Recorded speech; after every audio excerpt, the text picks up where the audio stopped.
Ah Axel, ça va? T'as un clé USB pour la vidéo? Oui, attends, je dois. Attends, parce que j'ai changé de pantalon ce matin. Ouais. Je crois que j'ai oublié. T'as pas la clé USB? Non, je crois que. Bah, tu vois, T'as pas la clé USB sur j'ai toi? changé de pantalon ce Non, mais, matin. si tu l'as pas, tu te casses, d'accord? Non, tu te casses vraiment quoi.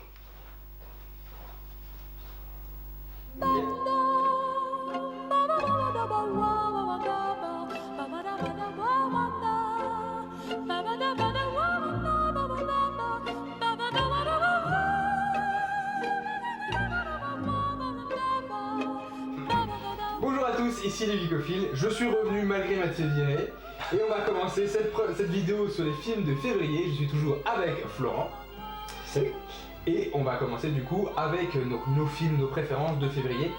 Petit mois pour moi, donc j'ai un peu triché sur le classement, essayé de mettre des trucs qui m'ont plus moyen, mais bon, on va essayer quand même de vous décrire 5 films qu'on a vus chacun.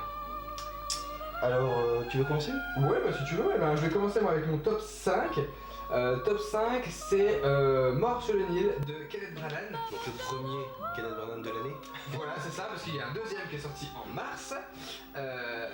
Et donc ici, on a une adaptation de Mort sur le Nil d'Agatha Christie, enquête d'Hercule Poirot, qui est une suite plus ou moins directe en fait du précédent Kenneth Branagh, donc adaptation d'Agatha Christie, qui était Le Crime de l'Orient Express. Parce qu'à la fin des Crimes de l'Orient Express, je crois qu'il y a quelqu'un qui lui envoie un télégramme en disant vite, il faut que vous alliez sur le Nil. Ouais, c'est ça.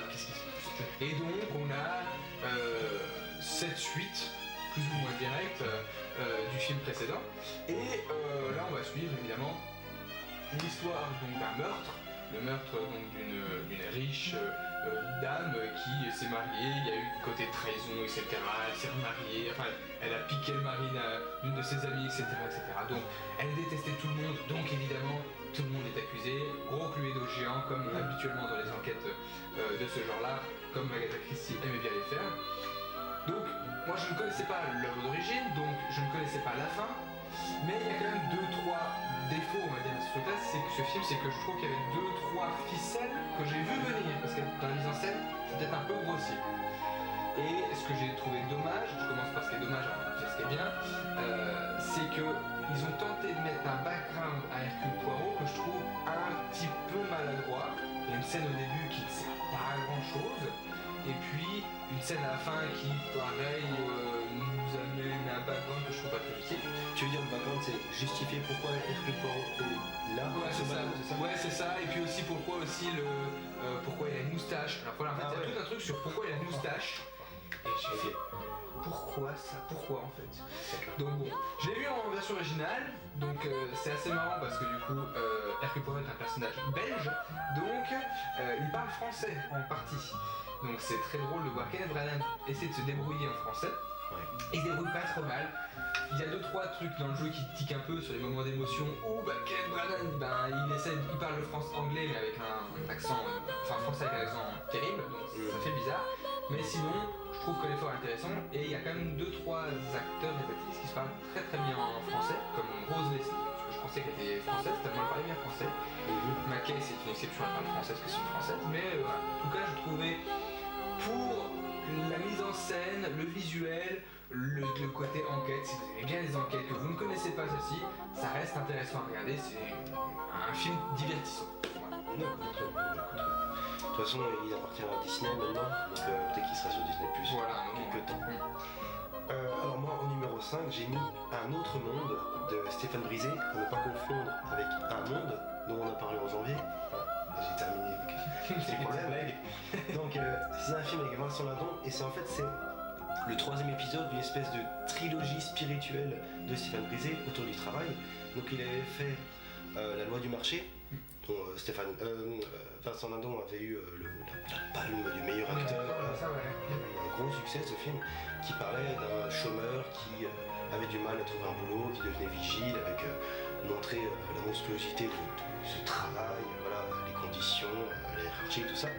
Ensuite il avait fait En guerre, où il jouait un délégué syndical qui était à fond pour sauver les employés de son entreprise, voilà, coûte que coûte.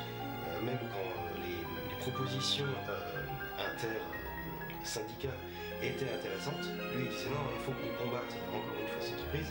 Et là, dans ce film, en fait, il joue un cadre, donc c'est vraiment les trois strates importantes, un cadre à qui on demande de liquider le plus possible d'employés dans son usine, parce qu'il faut montrer aux Américains qu'on est capable de liquider, qu'on est capable d'être concurrentiel face aux pays comme l'Allemagne ou les pays étrangers.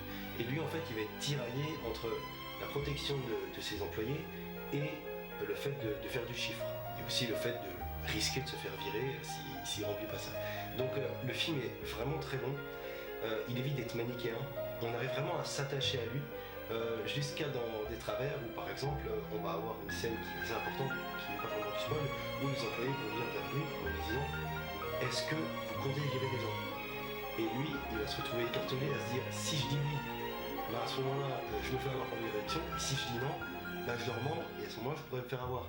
Et voilà, le fait que dans son couple il a une instance de divorce, donc il y a aussi ce côté je suis perdu, il n'y a plus aucune structure qui me retient, je sais pas comment je vais faire pour m'en sortir, je vacille, donc on s'attache à lui encore plus. C'est vraiment très très bon. Même dans ses relations avec son fils qui sont assez troublés. À ton numéro 4. Alors mon numéro 4 c'est un blockbuster américain, c'est Uncharted, parce que c'est un film d'action, on va dire sympathique, qui ne se prend pas la tête, donc ça fait avec Tom Holland, notamment avec aussi Antonio Banderas en méchant, et Mark Wahlberg aussi. Moi je trouvais ça pas inintéressant, je trouve que en gros je trouve plus intéressant que Red Notice par exemple, dans lequel on peut le comparer dans le sens où c'est on cherche une quête, un objet, etc. qui va nous amener un trésor, nanana. Je trouve mieux construit qu'un Red Notice. Il y a 3 personnages qui vont rechercher le truc, 2 hommes, une femme, comme dans Red Notice. Et donc je trouvais pas mal de similitudes au final en regardant un petit peu, en me disant ah tiens c'est marrant, il y a ça pareil, ça c'est ça aussi. Et au final je le trouve plus intéressant dans l'action, etc. C'est pas non plus le film d'action le plus intéressant, c'est pas du niveau d'un Indiana Jones avec cette quête, etc. C'est pas non plus le niveau d'un Benjamin Gates que je trouve plus intéressant, mais je veux dire si on continue sur cette idée là, qu'on essaye de se dire on crée de nouveaux personnages comme ça, moi je suis, voilà, c'est pas une création pure parce que c'est une adaptation de jeu vidéo, mais je trouve que dans la création pour le cinéma, il y a la récupération de personnages pour le cinéma, c'est plutôt bien fait, l'adaptation est pas dégueulasse. Après je ne connais pas bien le jeu donc je ne sais pas si c'est fidèle au personnage, en tout cas visiblement c'était picole. Voilà, ça, je trouve qu'il y avait 2-3 scènes qui faisaient bien jeu vidéo et qui moi je trouvais intéressante. Donc c'est le film d'action que je trouvais relativement intéressant sur ce mois. Ouais, j'ai eu un petit peu plus de mal, c'est vrai que la séquence finale qui est vraiment grandiose avec l'histoire de bateau, sans trop dire, ça a sauvé un peu le film, mais dans l'ensemble je trouvais que c'était un petit peu un abattage de tout ce qu'on connaît des films d'aventure, un petit peu malade. Alors en numéro 4, moi j'ai mis La vraie famille de Fabien Gogard avec Mélanie Thierry. Alors en fait on suit une famille donc, française qui accueille un enfant parce que en gros son père, ce gamin, il pouvait pas élever ce gamin seul parce que sa femme à lui venait de mourir, donc l'enfant a été mis en maison d'accueil chez Mélanie Thierry depuis maintenant 4-5 ans, et là en fait Mélanie Thierry sont très très bien occupés du gamin, et l'assistante sociale lui dit bon bah voilà maintenant il va falloir rendre le gamin au père. Et en fait, elle refuse. Elle dit bah non, écoutez, je me suis trop attaché à lui. Elle fait oui, j'essaie, écoutez, on va vous accompagner. C'est toujours difficile quand c'est le premier gamin dont vous vous occupez. Mais là, maintenant, il faut le laisser partir. Vous vous occuperez d'un autre enfant après. Et elle a beaucoup de mal à ça. Quand on lui dit il faudrait que le gamin arrête de vous appeler maman. Donc il y a des espèces de périodes de transition où le père lui-même va venir dire à cette femme oui, écoutez, ça serait bien si vous faisiez les devoirs pendant la semaine. Comme ça, bah, moi, je la garde le week-end. Puis je me débarrasse de toutes ces contraintes. Et elle va prendre des décisions qui sont complètement à l'encontre de ces structures, et on est vraiment attaché à elle. C'est un film qui joue sur l'émotion sans être tire-larme, avec des séquences d'un point de vue réalisation qui sont très travaillées. Par exemple, on peut passer un plan qui m'a beaucoup marqué. On est à table, on a un plan fixe qui va montrer toutes les tensions de ce qui peut se passer, la place de l'enfant, le côté un peu écrasé, prêt à quitter la famille, et la caméra va en ensuite se décaler, montrer toute la, comment dire, le côté éclatement, le côté, comment dire, furie comme ça, et la caméra va suivre toutes les personnes dans la maison. Donc il va y avoir un côté au niveau réel qui est très poussé et qui m'a vraiment pris. Et voilà, c'est très beau, même au niveau de la musique, voilà, les jeux d'acteurs sont absolument parfaits, le couple est très touchant, donc c'est vraiment un vrai coup de cœur France. Alors, ton numéro 3, c'est mon numéro 3 aussi. Ouais, c'est le documentaire qui a fait grand bruit en février, puisqu'on a vu des mèmes de ça énormément. Oui, Raison de mon droit. C'est L'arnaqueur de Tinder. L'arnaqueur de Tinder de Félicité Maurice, qui m'a beaucoup fait penser, bon, après on parlera de quoi parle le film, qui m'a beaucoup fait penser au documentaire en série Don't Fuck With Cat.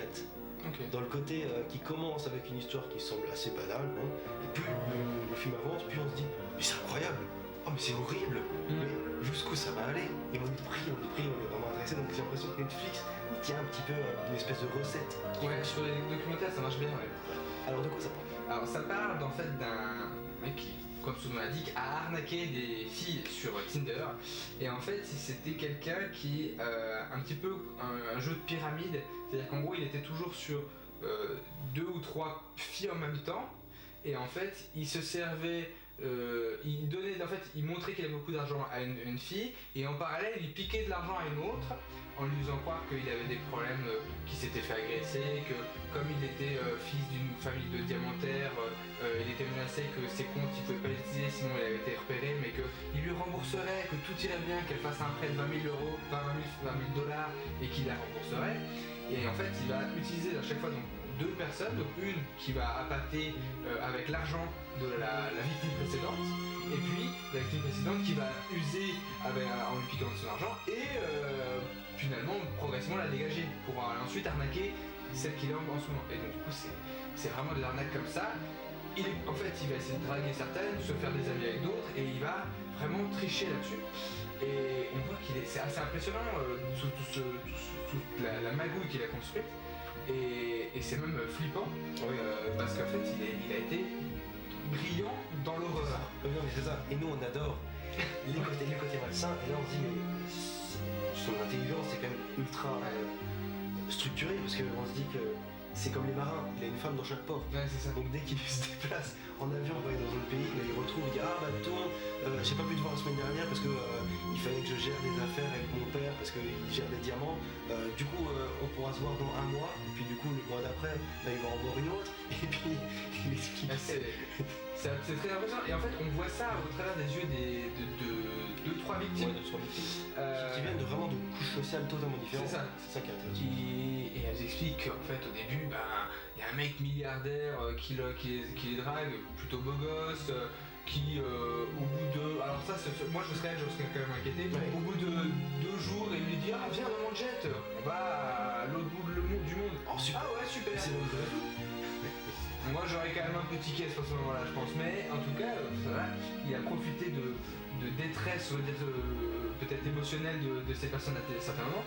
On le sent dans ce qu'elles disent qu'à ce moment-là en fait elles cherchaient vraiment, qu'elles étaient un petit peu désespérées, peut-être qu'elles sont tombées sur la pépite, et qu'elles se sont fait embarquer dans l'idée. Après voilà, on peut... Enfin franchement c'est très intéressant de voir comment il a réglé. Et il y a une deuxième partie où on voit que la vapeur se retourne un petit peu, et je trouve ça très intéressant aussi cette manière de... Mais moi ce que je trouve aussi c'est qu'au niveau réel, il y a vraiment un gros travail au niveau du montage pour passer de l'un à l'autre, il y a un très bon rythme, on ne s'ennuie pas, on est vraiment comme ça, à se dire mais où ça va aller, est-ce que vraiment il y aura une finalité qui sera victorieuse pour ces victimes? Il faut voir le documentaire pour voir c'est super intéressant, c'est super bien fait. C'est malsain jusqu'au bout. Ouais. Alors ton numéro 2. Alors moi mon numéro 2 c'est, je finis avec 2 comédies, mon numéro 2 c'est Les Vedettes, film donc réalisé par Jonathan Barré, et écrit par les 2 du Palma Show. Voilà, donc c'est vraiment un film du Palma Show, c'est eux qui l'ont écrit, c'est eux qui ont donné un petit peu les consignes de mise en scène, et c'est plus lui qui a participé au délire pour dire bon dis-moi ce Après, que tu vas faire et ça fait. Jonathan Barré a toujours été le réalisateur du Palma Show, il a bossé avec eux sur certains sketchs, sur certaines émissions, etc. Donc ils ont l'habitude de bosser les trois ensemble. C'est un peu la troisième roue du Palma Show, on va dire, si on peut dire. Et donc du coup, voilà, c'est un film donc, du Palma Show purement, parce qu'on va avoir ici donc, les deux personnages, donc les deux acteurs qui jouent donc, dans le Palma Show, qui vont jouer deux personnages un peu paumés et qui vont bosser dans le même magasin d'électroménager. L'un des deux n'a pas du tout envie de faire ça de sa vie, ça le fait chier, mais par contre il a toujours rêvé d'être chanteur et il a une plutôt belle voix, mais il a un peu ce côté de Johnny du pauvre. et l'autre en fait c'est un mec, un fanat de prix, il est à fond dans son entreprise, il connaît tous les prix par cœur, etc. Et il est très fort là-dessus. Et un jour,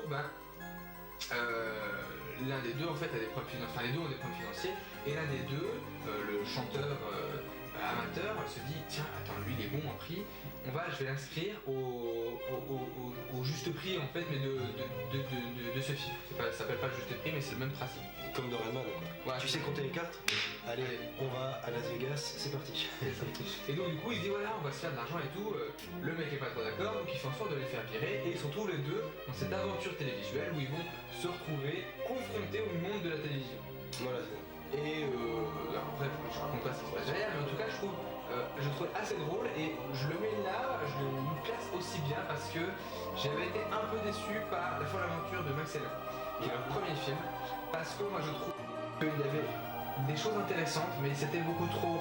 On anticipe la blague, on fait la blague, on explique la blague, on remontre qu'il y a une blague, et je trouvais que c'était un peu trop appuyé sur l'humour, et que du coup tu dis oui c'est drôle, oui c'est drôle. C'était plus un film à potentiel que vraiment un film attachant. Voilà, c'est ça. Réussi. Et là, on a vraiment, je pense vraiment un truc où ils ont vraiment leur patte personnelle, parce que j'avais l'impression de voir un film plutôt bien écrit en fait dans la trame, avec au milieu des petits sketchs du Palma Show, notamment une chanson, etc. Et c'est vraiment des sketchs au milieu du film. Et je trouve ça vraiment bien foutu parce que c'est vraiment un produit Palma Show. Puis ils se moquent bien de la télé, des producteurs, tout ça. Ouais, puis l'attente du public, solide. Alors moi, mon numéro 2, j'ai mis Red Rocket. Oh, t'aurais dû le voir, il est trop bien. Je voulais le voir, il restait une semaine. Il n'a pas été assez diffusé, c'est dommage. De Shane Baker, qui avait déjà fait The Florida Project il y a 3-4 ans, que j'avais beaucoup aimé, avec Simon Rex en acteur principal. Alors en fait, c'est l'histoire d'une star du porno, donc un petit peu sans le sou comme ça, et qui se dit j'ai plus vraiment d'endroit où habiter, si je retournais chez mon ex-femme qui vit avec sa mère. Quelle bonne idée! Donc il se retrouve là-bas en disant allez chérie, allez, tout ce qu'on a vécu, tout ça. Bon d'accord, ok, je te garde. Et lui en fait, tout ce qu'il va vouloir faire, c'est rebondir. Donc il y a un matin, il va aller chercher des donuts avec son ex-femme, une nouvelle compagne, on ne sait pas trop, leur relation un peu bizarre. Et là en fait, il voit la serveuse de donuts, qui est une jeune rousse, très jolie, qui a 17-18 ans, et lui dit waouh, et ça te dirait de faire du porno? C'est-à-dire, non, parce que y a moyen et tout, voilà. T'es super jolie, voilà. Et lui, en fait, le problème, c'est que vu qu'il est un passif dans les films porno, quand il arrive à Pôle emploi, ou enfin, truc américain, quoi, ou c'est une entreprise, on lui dit qu'est-ce que vous avez fait dans cette période-là? Je peux pas trop vous dire. Mais si, dites-moi. En fait, j'étais star du porno, j'étais Red Saber. Et là, ils disent ok, ça va pas être possible. Donc lui il va être mis de côté comme ça, et ce qui m'a vraiment plu dans le film c'est qu'on suit un pourri, et c'est exactement ce qu'on aime, on suit un salopard parce qu'il y a plein de situations où il s'en sort par des magouilles, par du mensonge, par de la duperie, et on est avec lui et en même temps on se dit putain s'il se fait avoir c'est bien fait pour lui, et s'il se fait pas avoir bravo, bien joué. Et jusqu'au bout c'est en fait c'est un enfoiré. Mais vraiment c'est une raclure, et il va y avoir tout un discours par rapport à la... Comment est-ce que tu rebondis quand tu as commencé dans ce secteur-là. Et généralement on a la vision de l'année dernière, on avait Pleasure qui parlait d'une femme qui arrive dans le monde du porno, et là vraiment on a l'histoire d'un mec qui est dans le porno. Et je trouvais que c'était assez original, c'est très plaisant, c'est assez jouissif au niveau de la structure, et même au niveau réel, il y a toujours ce côté un peu... Amérique très ensoleillée avec les États du Sud qui est très plaisant et qui rend vraiment bien à l'image. Très très bon film indépendant américain. Okay.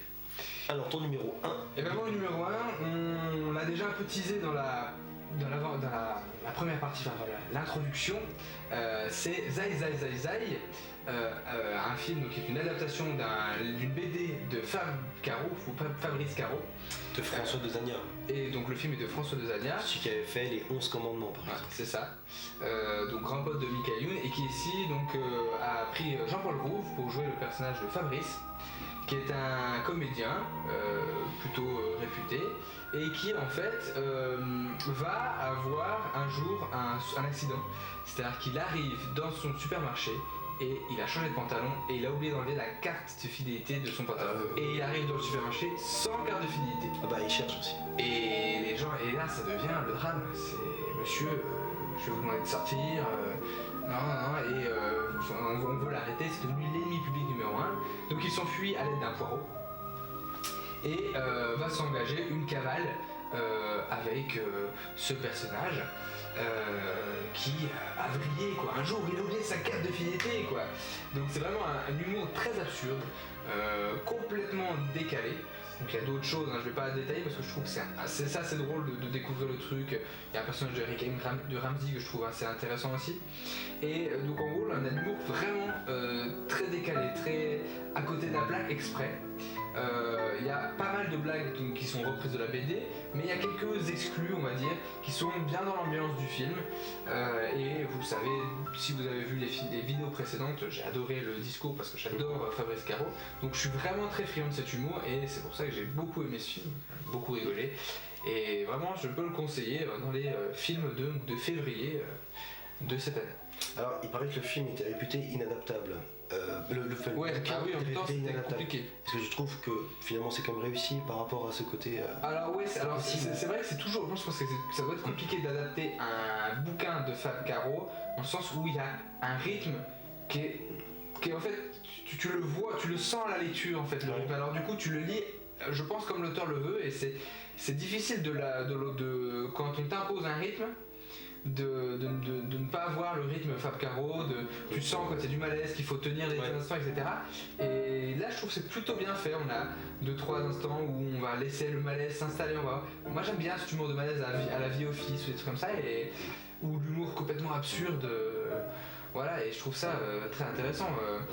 Et puis voilà, et puis petite leçon de morale, ne traînez pas dans la rue quand un comédien d'humour se traîne dans la rue sans sa carte de fidélité, il pourrait vous mettre des trucs dans les fesses. Oui, très très bonne scène d'ailleurs. Oui, moi j'ai bien aimé, on a passé un moment entier d'abord en tout cas. Et moi en numéro 1, j'ai mis Great Freedom de Sebastian Mace avec Franz Rogowski. Donc c'est un film allemand avec ses acteurs principaux que j'adore, que j'ai déjà vu plein de films. En fait l'histoire c'est sur 3 périodes. Il y en a une, disons, pour commencer au début d'un point de vue chronologique. Juste après la fin de la Seconde Guerre mondiale, en fait les camps ont été libérés et dans les camps donc, il y avait des juifs, des tziganes et des homosexuels. Seulement, quand on a libéré les camps, les homosexuels, on s'est dit, attendez, si vous êtes homosexuel, ça veut dire que finalement vous respectez pas la loi, donc on va vous foutre en tôle. Donc tu sors du camp et t'arrives en tôle. Et en fait l'histoire au début, disons que c'est un gars qui est un homosexuel, disons, un peu revendiqué, mais voilà, qui se cache dans les toilettes pour faire ses trucs, voilà, mais il n'a pas honte de ce qu'il fait. Et toute sa vie, il va se retrouver en tôle, parce qu'à chaque fois, il va se faire choper par les flics pour homosexualité. Et finalement, il va avoir une certaine habitude. Et ce qui est intéressant, c'est qu'en fait, le film commence à une période dans les années 60-70. Il va se retrouver à un moment au cachot, et dès qu'il va rentrer dans le cachot, tac, retour en arrière.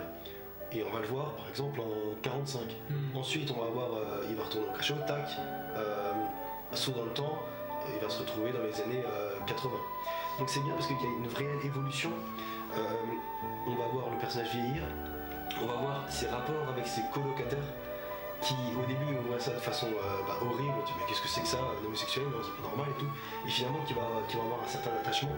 Il y a un très très bon travail au niveau du coup des relations humaines, c'est très touchant. Et il faut savoir qu'en France, l'homosexualité s'est retirée des maladies mentales en 87. Ouais.